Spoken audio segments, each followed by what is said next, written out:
ફરીવાર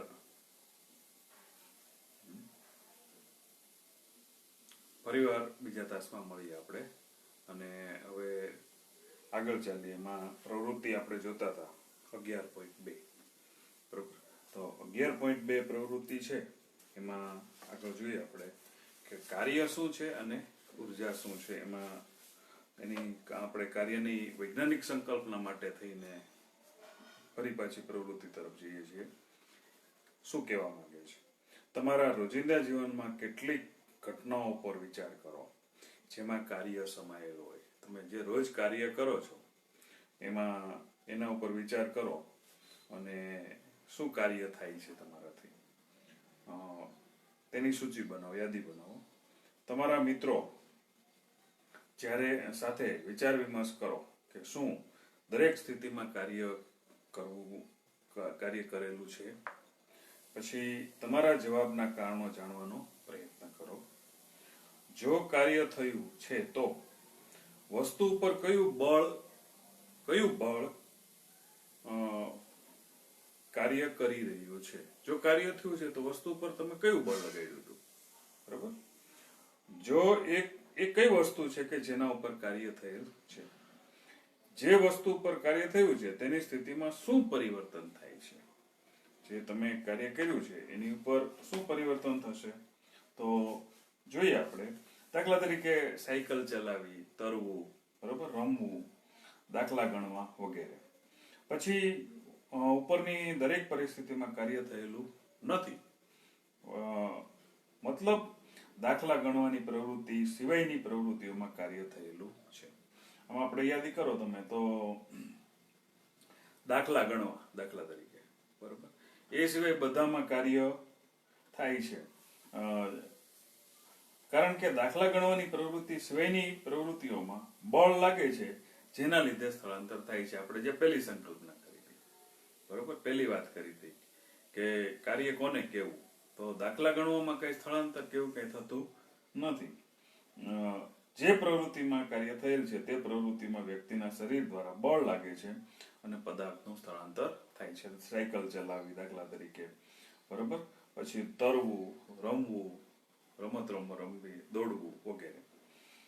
સાયકલ ચલાવવી પ્રવૃત્તિમાં સાયકલ ઉપર કાર્ય થાય છે અને સાયકલ સ્થળાંતરિત થાય છે. સાયકલ એક જગ્યાએથી, સાયકલ નિર્જીવ છે પણ તમે પેન્ડલ મારીને દૂર સુધી તમે પેન્ડલ મારો છો અને ફરે છે, એ પ્રમાણે કાર્ય થઈ અને આગળ ચાલે છે.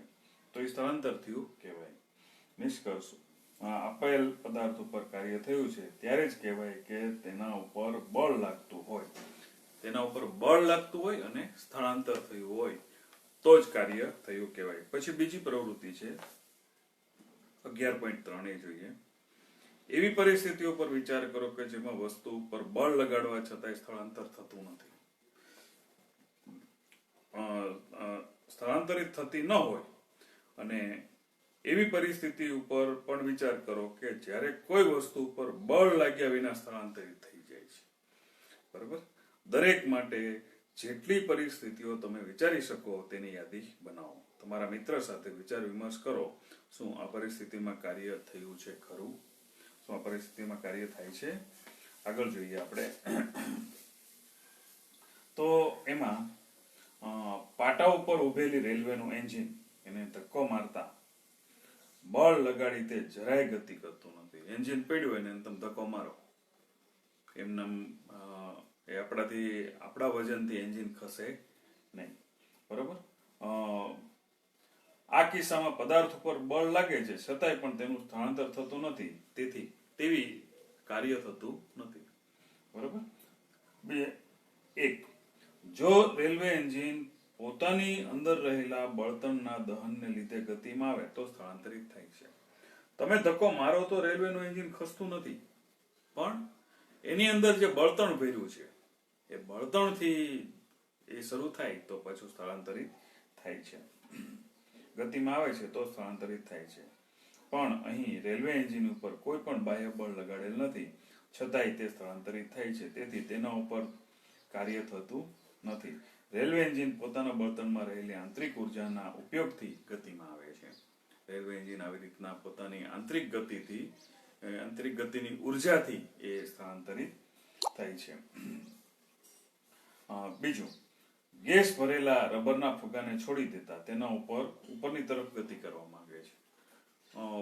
હવા ભરેલો ફુગો નહીં, ગેસનો ભરેલો ફુગો, હાઇડ્રોજન કે હિલિયમ વાયુ ભર્યો હોય એવા ફુગાને તમે ઉપર છોડી દો તો એ હવા કરતા હળવો વાયુ છે એટલે ઉપર ઉડી જશે. બરોબર. અહીં ફુગા ઉપર લાગતું બળ પણ તે સ્થળાંતર થાય છે, તેથી કાર્ય થતું નથી. પદાર્થ ઉપર બળ લાગે તો કાર્ય થયું છે તેમ કહેવું ખોટું છે. પદાર્થ સ્થળાંતરિત થાય છે ત્યારે કાર્ય થયું છે તેમ કહેવું પણ ખોટું છે. ફુગાની ઘટના એકદમ સીધી છે અને ભારેખમ એન્જિનની ઘટના બે પણ સમજવા જેવી વાત છે એમાં, અને એ પ્રકારે કાર્ય ક્યારે થાય છે અને ક્યારે થતું નથી એ આપણે જાણી શકીએ. બરોબર. હવે 11.1.3 અચળ બળ દ્વારા થયેલું કાર્ય. અચળ બળ, અચળ એટલે શું? બરોબર. જે બળમાં કોઈ ફેરફાર, કોઈ જાતનો ફેરફાર ન હોય એની અંદર, અચળ જ હોય સતત. પૃથ્વીની ગતિ અચળ છે. બરોબર. સૂર્યની ફરતી પૃથ્વી ફરે છે, અચળ ગતિએ ફરે છે. બ્રહ્માંડમાં જે ઘટનાઓ બને છે બધી અચળ છે. બરોબર. તો એ જે છે એને એવું જો કોઈ બળ લાગે, બરોબર, તો એના દ્વારા થતું કાર્ય, તો એ જોઈએ આપણે.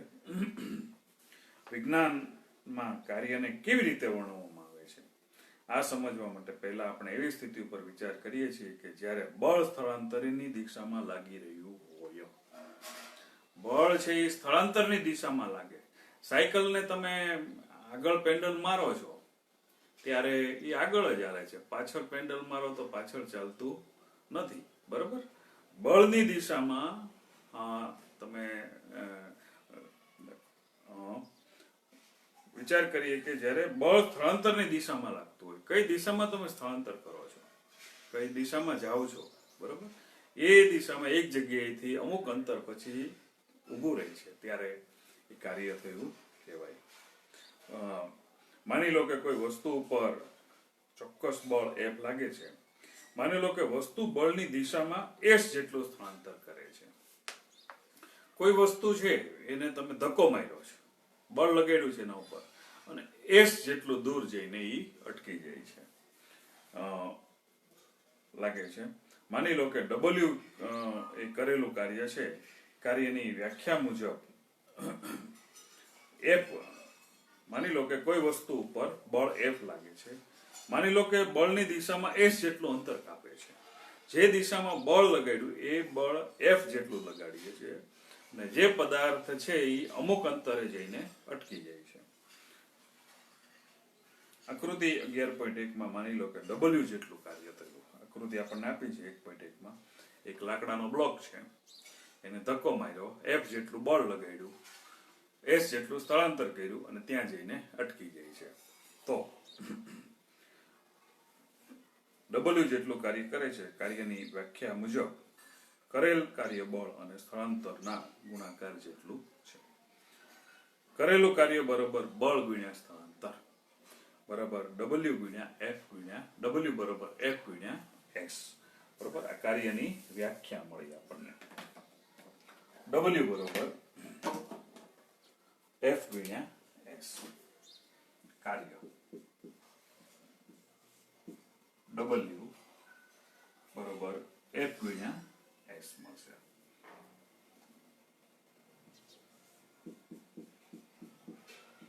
F ગુણ્યા S. બરોબર. કરેલું કાર્ય બરાબર બળ ગુણ્યા સ્થળાંતર.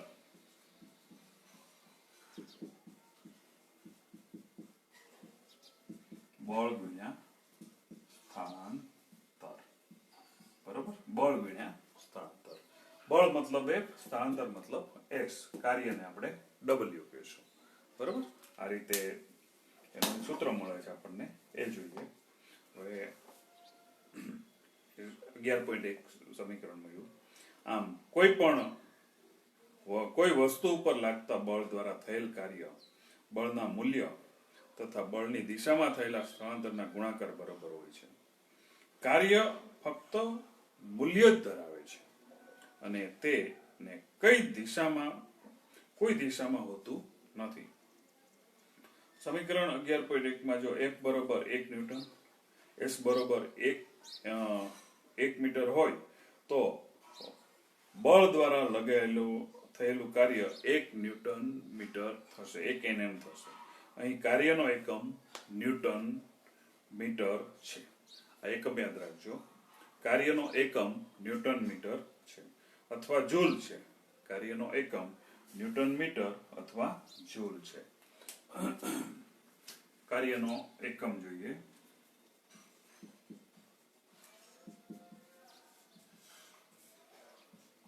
ન્યૂટન મીટર અથવા જૂલ. બરોબર, જૂલ છે. ન્યૂટન મીટર અથવા જૂલ છે. આમ 1 જૂલ એ કોઈ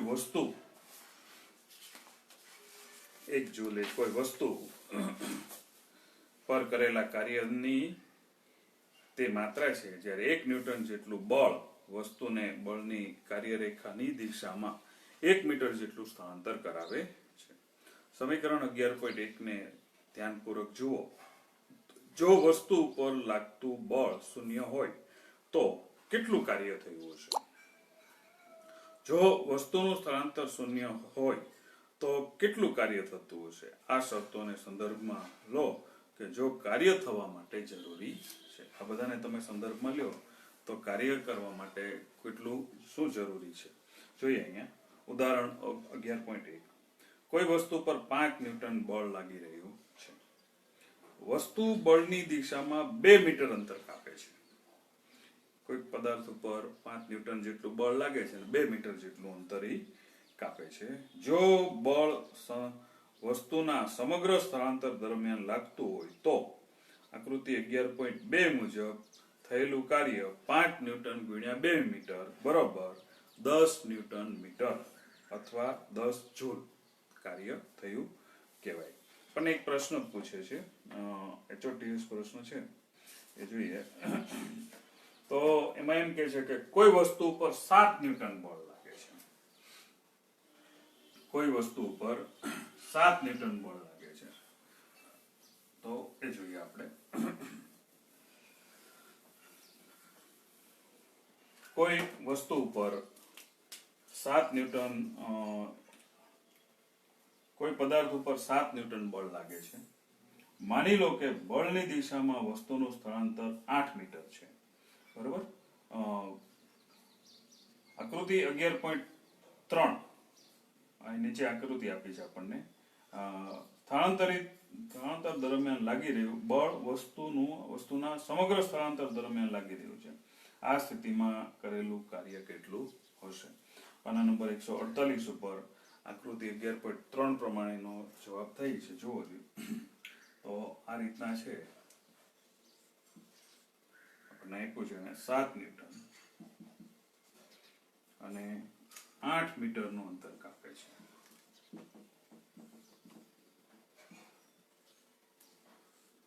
આ બ્લોક છે અહીંથી અહીંયા ખસે છે. બરોબર. તો કેટલું કાર્ય થયું હશે? અહીં બળ છે F બરોબર 7 ન્યૂટન છે. પછી સ્થળાંતર જે S આપ્યું છે આપણને, S 8 મીટર છે. એ સ્થળાંતર બરોબર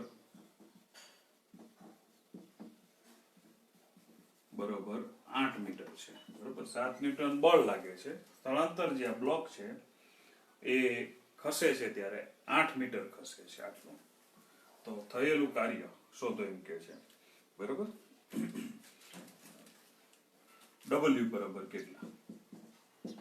કાર્ય W બરાબર કેટલા? તેથી W બરાબર Fs. F છે એ 7 ન્યૂટન છે ગુણ્યા 8 મીટર છે. સ્થળાંતર છે એ 8 મીટર છે. Fs બરાબર 7 × 8 = 56 ન્યૂટન મીટર અથવા 56 જૂલ એમ આવશે. આટલું કાર્ય થયું કહેવાય. તો આવા પ્રશ્નો ટૂંકા ટૂંકા હોય એ જોજો તમે પૂછાય ત્યારે. આગળ જોઈએ. એક બીજી સ્થિતિ ઉપર વિચાર કરો કે જેમાં બળ તથા સ્થળાંતર એક જ દિશામાં હોય. એક બાળકી કોઈ રમકડાની કારને આકૃતિમાં 11.4 બતાવ્યા મુજબ જમીનને સમાંતર ખેંચી રહી છે. બાળકીએ કારના સ્થળાંતરની દિશા ઉપર બળ લગાડ્યું છે. આ સ્થિતિમાં કરેલું કાર્ય બળ તથા સ્થળાંતરના ગુણાકાર જેટલું હશે. આ પ્રકારની સ્થિતિમાં બળ દ્વારા થયેલું કાર્ય ધન ગણાય છે. હવે એવી સ્થિતિ ઉપર વિચાર કરો કે જેમાં એક વસ્તુ ઘણા બળના પ્રભાવથી સ્થળાંતરિત થાય છે અને તેમાંથી એક બળ F સ્થળાંતરની S ની વિરુદ્ધ દિશામાં લાગી રહ્યું છે. એટલે કે બંનેની દિશામાં વચ્ચે 180 ડિગ્રીનો કોણ બની રહ્યો છે. આવી સ્થિતિમાં બળ F વડે થયેલું કાર્ય ઋણાત્મક કહેવાય છે અને તેને ઋણ ચિહ્ન દ્વારા દર્શાવાય છે. આ બળ પણ બળ દ્વારા થયેલા કાર્ય F બરોબર F ગુણ્યા -S અથવા -F ગુણ્યા S થાય છે. ઉપરની ચર્ચા ઉપરથી સ્પષ્ટ થાય છે કે કોઈ પણ બળ દ્વારા કરેલા કાર્ય ધનાત્મક અથવા ઋણાત્મક બંનેમાંથી કોઈ એક હોઈ શકે છે અને તેને સમજવા માટે કેટલીક પ્રવૃત્તિઓ કરીએ. હવે એક પાછી પ્રવૃત્તિ છે એ જોઈએ 11.4. તો એમાં એમ કે છે કોઈ વસ્તુ ઉપર ઉઠાવો. તમારા દ્વારા વસ્તુ ઉપર લગાવેલું બળ દ્વારા કાર્ય કરાય અને વસ્તુ ઊંચી થાય છે. તમારા દ્વારા લગાવવામાં આવેલું બળ તેના સ્થળાંતરની દિશામાં છે. જો કે વસ્તુ ઉપર ગુરુત્વીય બળ પણ કાર્યરત છે. આમાંથી કયું બળ ધનાત્મક કાર્ય કરી રહ્યું છે? બીજું, કયું બળ ઋણાત્મક કાર્ય કરી રહ્યું છે? કારણ બતાવો. જ્યારે બળ સ્થળાંતરની દિશાથી વિરુદ્ધ દિશામાં થાય ત્યારે થતું કાર્ય ઋણાત્મક છે. સ્થળાંતરની દિશાથી વિરુદ્ધ દિશામાં બળ લાગે ત્યારે એ જે કાર્ય થાય છે એ ઋણાત્મક થાય છે અને જ્યારે બળ સ્થળાંતરની દિશામાં થાય છે ત્યારે તે ધનાત્મક થાય છે. તો જોઈએ એમાં આપણે પ્રવૃત્તિ વડે લગાડેલા બળ દ્વારા થતું કાર્ય ધન છે કારણ કે લગાડેલું બળ અને પદાર્થના સ્થળાંતરની દિશા એક જ છે. જે દિશામાં તમે બળ લગાડો છો એ જ દિશામાં પદાર્થ છે એ ખસે છે. ગુરુત્વાકર્ષણ બળ શિરોલંબ અધો દિશામાં પદાર્થના સ્થળાંતરની દિશા એક છે. બીજું, પૃથ્વીના ગુરુત્વાકર્ષણ બળ દ્વારા થતું કાર્ય ઋણ છે. પૃથ્વીના ગુરુત્વાકર્ષણનું બળ જે લાગે છે એ કાર્ય ઋણ છે. પૃથ્વીનું ગુરુત્વાકર્ષણ બળ શિરોલંબ અધો દિશામાં છે અને પદાર્થનું સ્થળાંતર શિરોલંબ ઉર્ધ્વ દિશામાં થાય છે. એટલે કે પૃથ્વીનું ગુરુત્વાકર્ષણ બળ સ્થળાંતરની દિશા પરસ્પર વિરુદ્ધ છે. એ પ્રકારે તમે જુઓ તો આપણને ખ્યાલ આવી જાય કે કેવી રીતના આ બળ લાગે છે. પદાર્થ છે તમે આમ ઊંચે ફેંકો, બરોબર, તો તમે બળ લગાડ્યું ઉપરની તરફ, પછી ઉપર જઈને અટકીને વળી પાછું નીચે આવતું રહે છે, બરોબર. તો એ જે નીચે આવે છે એ ઉપરથી ગુરુત્વાકર્ષણ એને નીચે ખેંચે છે અને વસ્તુ છે એ ઉપર તમે ધક્કો માર્યો છતાંય અમુક ઊંચે જાય તમારી તાકાતથી લાગેલું બળ હશે એટલા પ્રમાણે ઉપર જશે, પછી પાછું નીચે આવતું રહેશે. તો એ રીતે આપણને સમજાય કે એ ઋણાત્મક બળ છે. જોઈએ એમાં ઉદાહરણ 11.2. એક કુલી 15 કિલોગ્રામ વજન જમીન ઉપરથી ઉપાડીને જમીનથી 1.5 મીટર ઊંચાઈએ પોતાના માથા ઉપર રાખે છે. મજૂર છે 1.5 કિલો વજન છે, 15 કિલો વજન છે, ઊંચકીને પોતાના માથા ઉપર મૂકે છે. વજન જમીન ઉપર 15 કિલોગ્રામ વજન જમીન ઉપર પડ્યું છે, એને ઊંચકવું, બરોબર, ગુરુત્વાકર્ષણની વિરુદ્ધ દિશામાં અને પોતાના માથા ઉપર મૂકવું. જમીનથી 1.5 મીટર મતલબ એની હાઈટ જેટલી હશે એટલું ઊંચે મૂકે છે. તેને પોતાના માથા ઉપર રાખે છે અને એ દ્વારા વજન ઉપર કરેલ કાર્યની ગણતરી કરો. વજનનું દળ m બરાબર 15 કિલોગ્રામ, સ્થળાંતર s બરાબર 1.5 મીટર છે, બરોબર. તો થયેલું કાર્ય F ગુણ્યા S બરાબર mg ગુણ્યા S. જો અહીંયા g લાગ્યો, mg ગુણ્યા S. F બરાબર એફ ગુણ્યા ડબલ્યુ બરોબર એફ ગુણ્યા એક્સ બરોબર mg ગુણ્યા એસ બરોબર 15 kg ગુણ્યા 10 ms ઇન્વર્સ 2 ગુણ્યા 1.5 બરોબર 225 kg m s ઇન્વર્સ 2 અને 225 ન્યૂટન મીટર અથવા 225 જૂલ એવું કાર્ય થાય છે. કુલી દ્વારા વજન ઉપર કરેલું કાર્ય 225 જૂલ છે. આ રીતે એ પણ આપણને જવાબ મળે છે. હવે થોડાક ફરી પાછા પાના નંબર 149 ઉપર 11.2 એકમની ઉપર આપેલા પ્રશ્નો છે એ જોઈએ આપણે ક્યારે કહી શકીએ કે કાર્ય થયું છે. પહેલો પ્રશ્ન છે, પૂછાય એવો પ્રશ્ન છે, એવું ક્યારે કહી શકો કે કાર્ય થયું છે? અહીંયા પદાર્થ ઉપર કાર્ય થયું છે તેવું ત્યારે જ કહેવાય કે જ્યારે પદાર્થ ઉપર બળ F લાગતું હોય અને તેમાં લીધેલા પદાર્થનું સ્થળાંતર S થતું હોય. જ્યારે પદાર્થ ઉપર બળ F લાગે અને S જેટલું સ્થળાંતર થાય, XYZ જેટલું સ્થળાંતર થાય, બરોબર, S જેટલું સ્થળાંતર થાય ત્યારે એના ઉપર બળ લાગ્યું છે એમ કહેવાય. બીજો પ્રશ્ન છે, જ્યારે કોઈ પણ વસ્તુ ઉપર લાગેલું બળ તેના અંતરની દિશામાં હોય તો કરેલું કાર્યનું સૂત્ર લખો. બરોબર, જ્યારે કોઈ પણ પદાર્થ ઉપર લગાવેલું બળ સ્થળાંતરની દિશામાં હોય, જે દિશામાં તમે ધક્કો માર્યો છે એ દિશામાં જો એ આપણને મળે તો એનું સૂત્ર શું થાય છે એ જોઈએ. કરેલું કાર્ય W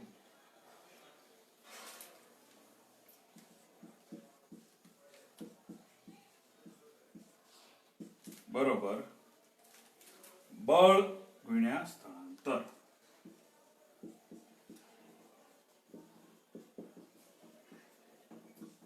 F ગુણ્યા S. તો W બરોબર F ગુણ્યા S. આ એનું સૂત્ર થશે. બરોબર, F ગુણ્યા S. એના પછીનો પ્રશ્ન છે, 1 જૂલ કાર્યને વ્યાખ્યાયિત કરો. 1 જૂલ એટલે શું?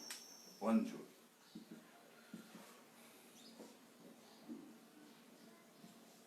એક જૂલ બરોબર. તો પદાર્થ ઉપર લાગતું 1 ન્યૂટન બળને લીધે, જે પદાર્થ ઉપર 1 ન્યૂટન બળ લાગે, 1 ન્યૂટન બળને લીધે પદાર્થનું સ્થળાંતર બળની દિશામાં 1 મીટર જેટલું થાય. F બરોબર 1 હોય, F બરોબર 1 ન્યૂટન હોય અને સ્થળાંતર S 1 મીટર હોય. બરોબર, 1 મીટર હોય ત્યારે બળની દિશામાં 1 મીટર જેટલું સ્થળાંતર થાય ત્યારે પદાર્થ ઉપર લાગતું કાર્ય 1 જૂલ થાય. તેથી W બરોબર F ગુણ્યા S બરોબર 1 ન્યૂટન ગુણ્યા 1 મીટર બરોબર 1 ન્યૂટન મીટર બરોબર 1 જૂલ. બરોબર, આ રીતે તમને આ જવાબ મળી જશે. 1 જૂલ કાર્ય થયું કહેવાય. એના પછીનો પ્રશ્ન છે, બળદની એક જોડી ખેતર ખેડતી વખતે કોઈ હળ ઉપર 140 ન્યૂટન બળ લગાડે છે. ખેડાયેલા ખેતરની લંબાઈ 15 મીટર છે. તો ખેતરની લંબાઈની દિશામાં ખેડવા માટે કરેલું કાર્ય કેટલું કાર્ય કરવું પડશે? તો બળ F બરોબર ફરી પાછું એ જ કેટલું કાર્ય કરવું પડશે. બરોબર,